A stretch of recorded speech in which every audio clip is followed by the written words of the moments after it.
I'm very excited about this because the best videos on YouTube are from Greg Sadler. And I think every one of my students has probably watched 100 of your videos. So Greg is an amazing philosopher, and he's going to be presenting on From the Cosmos to Cracks in Bread, Things of Beauty for the Stoics. And he is former editor of Stoicism Today, teaches at the Milwaukee Institute of Art and Design, produces those amazing philosophy videos on his YouTube channel, co-hosts the Wisdom for Life radio show, and is a certified philosophical counselor. There's more about him in the conference program, so please look at that after this wonderful talk. Thanks, Greg. Well, thanks so much. That's a very nice introduction. And my talk, you could say, is a little less ambitious, perhaps, than almost everyone that I've heard so far. And it's just looking at types of matters that Stoics describe as beautiful. And obviously, if we wanted to be comprehensive in this, we'd need like a whole seminar, because they say so many things about beauty and so many things are beautiful. So we're just going to look at a selection of examples drawn from the three Stoic thinkers that I think almost everybody is the most familiar with, which would be Seneca and Epictetus and Marcus Aurelius. And we're looking at examples that are coming directly from their text. I've put them into kind of an order, and hopefully it's one that has a good flow and makes sense for people. So we're doing a little bit of an itinerary here. And I'll just note very briefly, several times terminology has come up. Almost all of the examples that we're looking at in Epictetus's and Marcus Aurelius's Greek are using the word kalon. There's a few where that's not the case. And then Seneca's tend to be pulcher, beauty, beautiful, and so these are the things that we're going to be looking at. And the general plan is to begin with some common instances and features of beautiful things, and then widen our scope as far as it can possibly go to the entire cosmos itself, and then descend through us human beings and get down to really humble and seemingly unbeautiful things, and think about what the Stoics have to tell us about them. And, what we can do at the end is think about how we can have good or bad, or wise or foolish responses to beauty, something that we've already had a lot of discussion of already, including in the last presentation. And we can call out some guidelines, which, again, I think is something we've been hearing about a good bit already, about how we can properly and positively appreciate beautiful items without getting sucked into, let's call it, the seductive side of, I won't say bad beauty, but, more problematic instances. So there's two passages I'd really like to start with. And one of these is from Marcus Aurelius in Meditations, Book 4. He says, "Beautiful things of any kind are beautiful in themselves and sufficient to themselves. Praise is extraneous. The object of praise remains what it was, no better, no worse."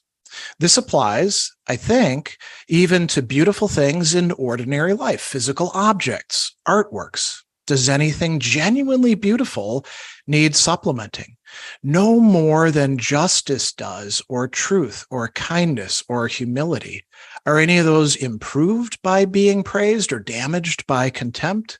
Is an emerald suddenly flawed if no one admires it, or gold or ivory or purple, lyres, knives, flowers, bushes?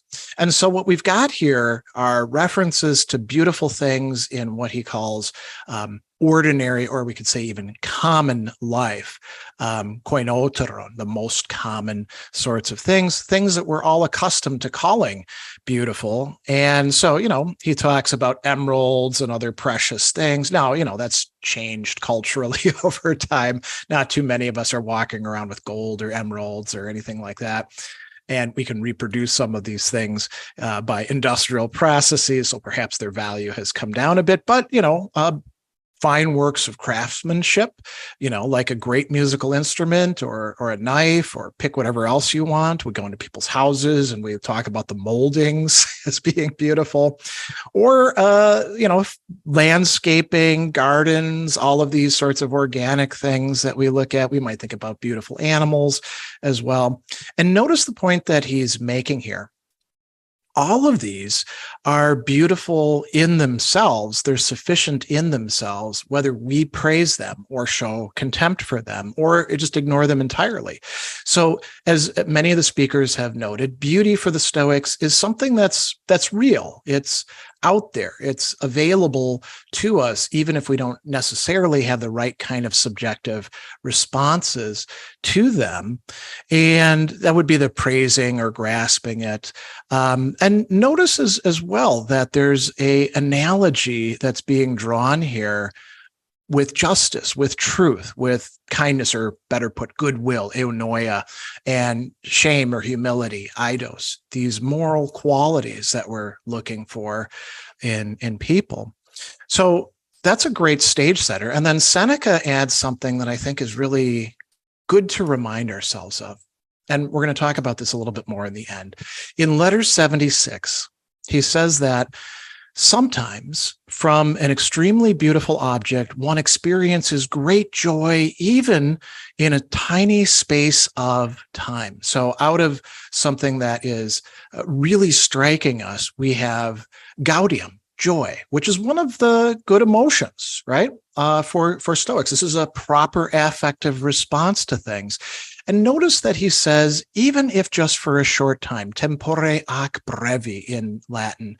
And I think that's a great reminder. We don't always have to be on when it comes to the perception of beauty. Sometimes it's enough just to have experienced it for a short period, and then we can remember it over time. So let's zoom out and think in terms of the biggest object we could possibly take in, the entire world, the entire universe. And this is not a uniquely Stoic thing by any means, right?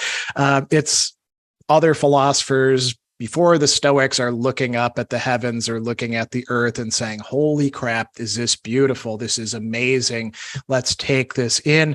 And it's not just philosophers, it's people of all walks of life who are grasping this. And, we can look at the sky, we can look at the landscape, we can look at physical processes and find something there. And we can ask ourselves, okay, well, what makes the world or the universe beautiful? And, just pause for a moment and think about your own experiences of natural beauty. What did they encompass? Certainly there was an aspect of the senses, taking things in. We never see the whole universe. We never even see the entire landscape, right? In part because our eyes are right in the front of our head. I suppose a horse probably takes in a little bit more than we do because they're a prey creature rather than a predator creature like ourselves. But they don't take in everything either. So we're extending ourselves out into the universe through our minds, and we're imagining something. The force of impressions or appearances, phantasiae, is part of beauty for this. And what are the Stoics actually seeing? So I'm going to have a little play on words here. The Greek word for universe is kosmos. That's also the Greek word for order and proportion and arrangement. So we can say that it's actually the cosmos of the cosmos that is being grasped both through our senses and our imagination and our rationality. And it's also that we're grasping something like a divine rationality at work. And this could raise some problems for modern Stoics who think that the universe doesn't contain any elements of that. And we can talk about that a bit later. Certainly for Seneca, certainly for Epictetus, certainly for Marcus Aurelius, that was part of it. So I've got two passages here from Seneca that I want to put before you. But, we could easily bring up similar passages from Epictetus or Marcus Aurelius. So if you've ever read Seneca's Letter 65, which I highly advise that you do, he's talking about Plato and Aristotle and their notion of causes there, and he brings them together in a beautiful harmonization, and then says that they've gotten things wrong. And here's the Stoic point of view on it, typical Seneca there. He tells us that God made this wonderful universe, and he did so by using a model, a Platonic form, essentially, an exemplar. And he says the model according to which God, Deus, made such a vast and supremely beautiful piece of work, namely the entire universe. So for Seneca, the entire cosmos is something that is beautiful, and it's modeled after something even further, even deeper, an idea in the divine mind. In On Benefits, Seneca, and he says things like this in many places, clarifies even further, the gods gave us the second rank in this supremely beautiful home and put us in charge of the earth. And this is a typical ancient Stoic point of view. Rational beings are in charge of things. We're sort of like God's deputies, so we better not screw it up, of course. And we get to apprehend this amazing, beautiful cosmos that we exist in, that we have a job in. So here we can start thinking about us human beings. And we have multiple and complex and interconnecting parts to play in relation to beauty. One of these is that we are creators and producers of beauty. We produce things that we consider to be beautiful. When we work with materials that we consider precious, right? Setting the emerald in the gold necklace. Oh, that's nice, right? Maybe we make a beautiful gold statue of Seneca. We could do that as well, although, that should be pretty indifferent from a Stoic perspective. And we also produce beautiful items of usefulness or attractiveness, like lyres, not so much today, more guitars, pianos, things like that. Or, knives and other implements, your KitchenAid mixer, if it's well designed, could be an object of beauty, or through what we do with the physical world, engaging in gardening and landscape and arrangement. But we're also participants in the beauty of the entire cosmos that we noted earlier by being part of it, by taking up our parts as rational beings within it, as not mere animals, right? But as something that has a greater purpose, and by appreciating this universe as well. Another term for that is witnessing or understanding, right? Epictetus tells us that we human beings don't merely take in appearances and grasp them and respond to them. We understand them, and this is part of our relation to the divine ordering of the universe. Seneca in letter 115 says that if we could consider the mind of a great person, oh, what a beautiful sight we would see. We would see that beautiful sight, and by that he means virtue, even though it may be covered with dirt. Now, this is a recent translation. The Latin for that is quam vis sordido objectum. Now, sordido, grime, right? Kind of scum and things like that. So even though we don't see the virtue, untarnished, unblemished, we can still see it there. And now notice there's also an if there as well. Obviously, we can't open up somebody's head and peer inside and see the virtue shining in there, but we do see it through what people do, as we'll talk about in just a moment. Seneca in On Benefits also says something really quite remarkable. The power of the honorable, the honestum, the intrinsically valuable, to attract the minds of human beings is immense. Its beauty floods our minds and sweeps us along, enchanted with wonder at its brilliance and splendor. The most beautiful things are, in fact, often accompanied by a host of added attractions, but it is beauty that leads and the attractions follow along. So, there's many different beautiful things. And when it comes to people that we find attractive, we can find their bodies attractive. We can find their sense of humor great, or all sorts of other things like that. But it's really, we talk about inner beauty, which shows itself externally, that we can be amazed by and dazzled by and attracted to, or even sometimes, Seneca doesn't talk about this here, pained by, when we find that we ourselves don't measure up to those who we emulate. On Shortness of Life, another thing that Seneca says is really quite cool. We're led by the work of others into the presence of the most beautiful treasures, which have been pulled from darkness and brought to light. Now, what are these most beautiful treasures? They are the words, the thought, the lives being offered to us of people long gone, the possibility of a relationship with ancient thinkers who can actually give us, as Seneca will say, more life, and a beautiful life on that way. So notice that beauty, understood in this sense, in other human beings, has the capacity to motivate us. It can jar, it can rearrange, it can fit into our motivational structures. It can give us pleasure, it can give us joy, it can provoke desire. And not all desire is going to be bad in relation to beauty. We should desire some of the types of beauty that are out there. It can lead to emulation. Now, when we think about ourselves, because we're human beings as well, we don't know ourselves perfectly. We're all a little bit of a mystery to ourselves, so long as we're not the sage. And, if anybody is, go ahead and chime in and let us know, because it'd be kind of cool to meet a sage, but I'm not going to hold out too much hope for that here. We do have a different kind of access to ourselves than we do to other people, right? We can't peer inside our own heads, but we know what's going on in there a lot of the time. And so we can say, well, what makes us genuinely beautiful, as opposed to the things that are beautiful in our bodies or in our possessions? And we might want to recall Enchiridion 6.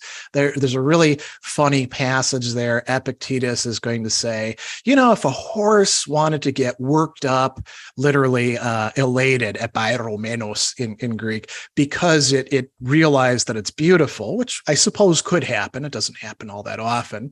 But if a horse was going to preen around and act as if it's really a big deal, that's fine, right? That's a horse thing. But for you to be elated because you own a beautiful horse, that's just ridiculous. The horse isn't you. That beauty doesn't belong to you at all, even if you have a title to it. And so he says, what is us there? And here he says one thing that sometimes I think gets people a bit confused when they only focus in on passages like that. Use of appearances, the chresis fantasion. That's not all that is up to us. That's not everything that we do, but that's a really important thing. And this actually addresses a lot of the questions that people are asking about the use of the indifference or our relation to them. Many of them are indifferent, right? And that is up to us. And that is part of how we become beautiful. In Discourses 3:1, Epictetus is going to give us a lot, more, let's say, focused teaching about this. And he's talking about the context of what makes a person beautiful. And he begins by talking about dogs and horses, right? What makes those animals beautiful? And he says, it will be correct to pronounce each of them beautiful so far as it is developed suitably to its own nature. And we can talk about this in terms of many of the things that people have brought up: proportion, function, all of those sorts of things. Just as a digression, there's a beautiful 2-year-old cat that I was hanging out with yesterday at a cat shelter. And she's beautiful in a sense because she is just a brute. She's super strong, super fast, very dominant when it comes to other cats, loves to play, right? Well, that's the way a cat ought to be at that age, right? And we could go on and talk about all sorts of other kinds of animals as well. Now, what about us?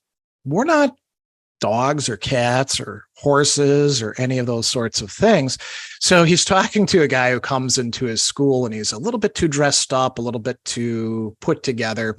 And he says, if you make yourself such a quality, you know you will make yourself beautiful. But if you neglect those things, even though you use every contrivance to appear beautiful, you must necessarily be deformed. For you, what are you? You are not flesh and hair, but your faculty of choice, your proeresis. And if you take care to have this become beautiful, well, then you're beautiful because that's what you truly are.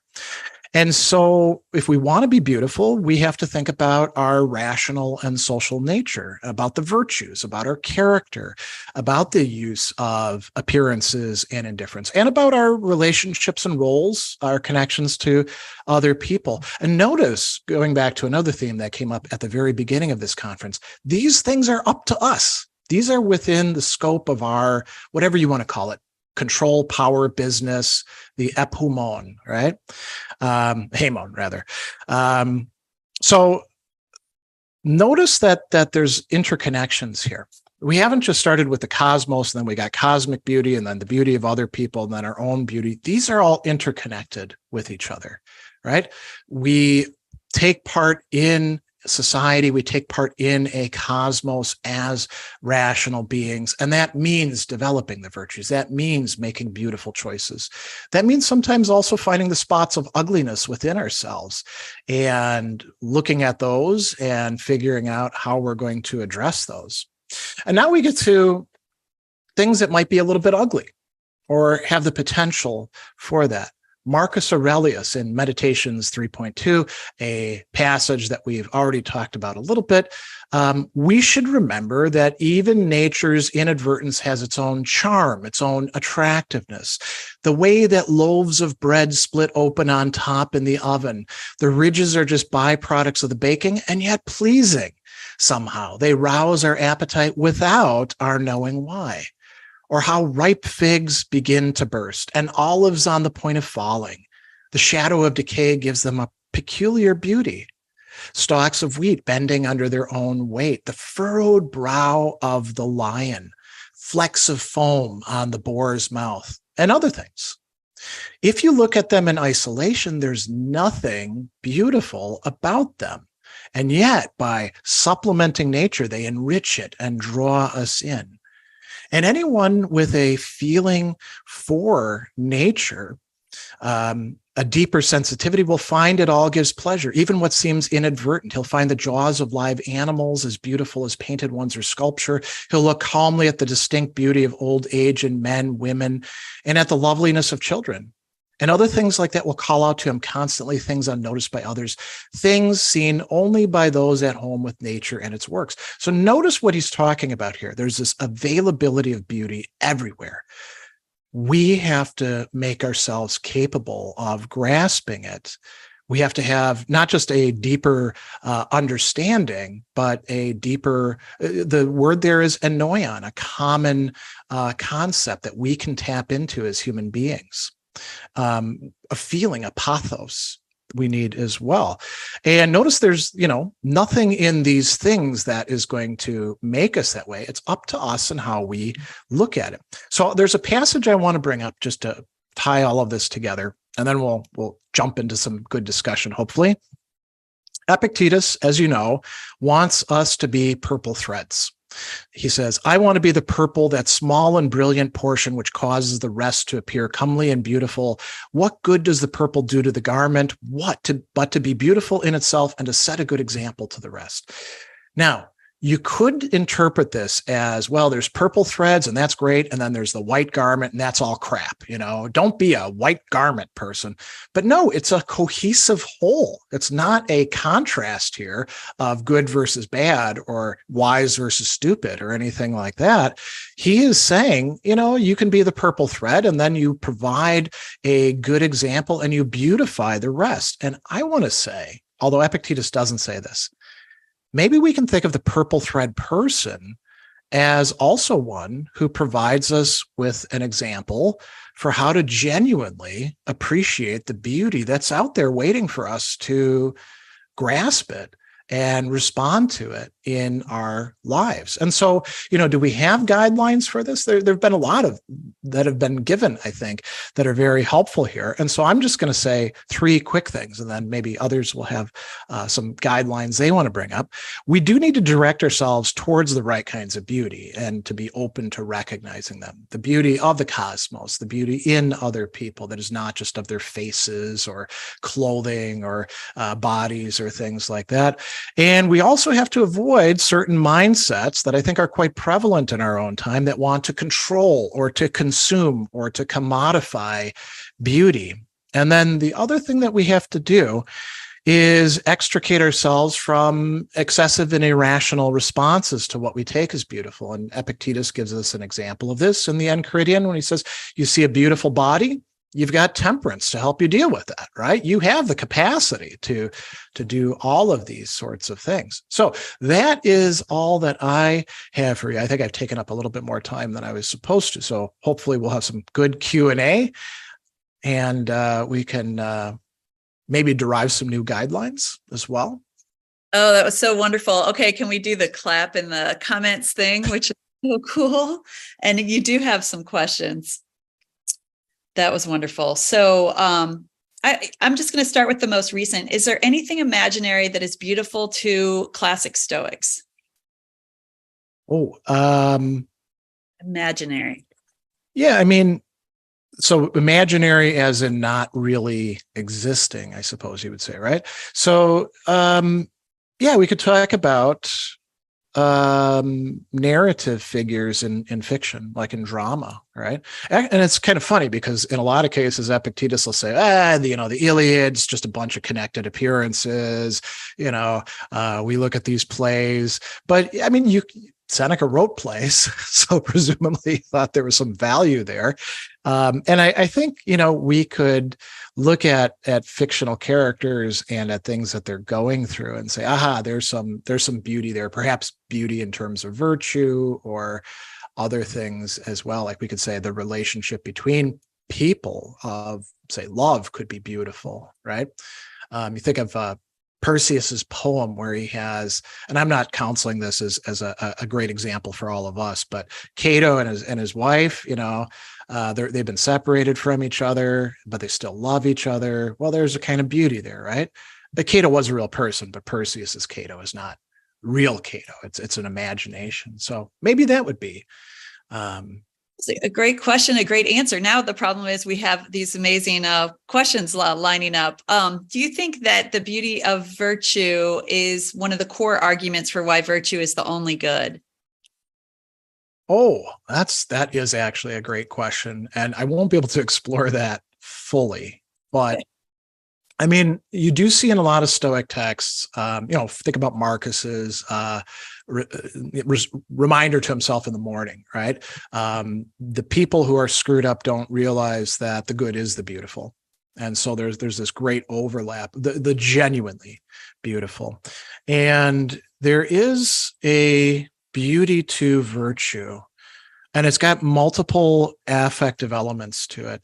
This is where, I think it's Seneca's letter 120, when he's talking about where did we get our ideas of the virtues from, can be quite helpful. And he says it's according to analogy. And what he means by analogy there is something like grasping a rudimentary thing. So we see somebody, this isn't what we see all the time, but there's this guy defending the bridge against the enemy, and he's displaying this remarkable courage, and we're like, holy crap, look at that guy, and we respond to it and we grasp the virtues in that way. And I think, we do have definitions of virtue, but we really do need instances and examples that you and I can relate to as human beings, right?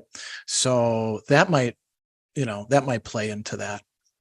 Well, this is really hard because there are a lot of good questions up here, and I think we have time for one, but one is related to what you just described. Is there, I think you said something like our virtue does sometimes come out in our physical. Did you say something like that? Oh, well, no, I mean, we do virtue through our bodies, we could say, right? And we can tell whether somebody is virtuous sometimes by what they say, but obviously if they just tell you, well, I'm courageous, that doesn't make them courageous, right? We see it in their actions and the patterns of those actions, and then the words that go along with them. And there has to be, kind of a consonance between those, a consistency. And that's how we actually witness virtue. We can't ever like look inside with some sort of x-ray for moral purposes and find the virtue lurking in the heart or the head or whatever it happens to be. We have to go by outward appearances. And I mean, I don't even know if we can like look inside ourselves with the inner eye or whatever metaphor we want to use and see the virtue shining within us. I think we have to see it in what we do over and over and over again. And that's manifest in this physical world that we exist in. Yeah. So it might not be physical beauty in a conventional sense. That was but maybe a Stoic will see things other than physical beauty, even if they're observing the same behavior as a non-Stoic.